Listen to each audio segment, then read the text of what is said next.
எலியா ஆகாப் ராஜாவை நோக்கி, என் வாக்கின்படியே அன்றி இந்த வருஷங்களிலே பனியையும் மழையும் பெய்யாதிருக்கும் என்று இஸ்ரவேலின் தேவனுக்கு முன்பாக நிற்கிற நான் அவருடைய ஜீவனை கொண்டு சொல்கிறேன் என்றார். அந்த வார்த்தையின்படியே அந்த வருஷங்களிலே மழை ஏதும் பெய்யவில்லை, பனியும் பெய்யவில்லை.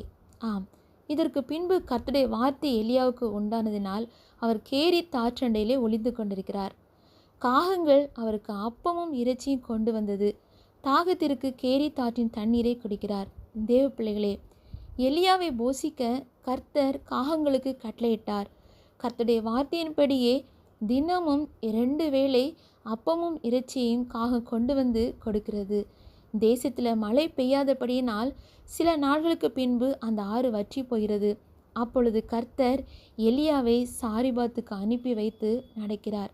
தேவ பிள்ளைகளே, இந்த நாட்களிலும் நீங்கள் பலவிதமான தேவைகளை நினைத்து அதை சந்திக்க முடியாதபடிக்கு நீங்கள் தயங்கி நிற்கிறீர்களா? மறைந்து காணப்படுகிறீர்களா? எப்படி எதிர்கொள்வது என்று நினைக்கிறீர்களா?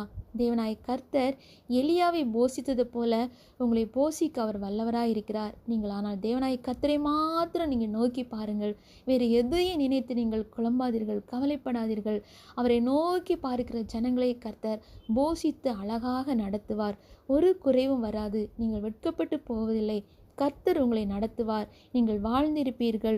புது வழியை காண்பிப்பார். நீங்கள் அறியாத இடத்திலிருந்து, நீங்கள் யோசிக்காத இடத்திலிருந்து கர்த்தர் உங்களுக்கு நன்மையை கட்டளையிட்டு உங்களை ஆசீர்வதிப்பார், மேன்மைப்படுத்துவார். ஆமேன். மகிமை தேவனுக்கே.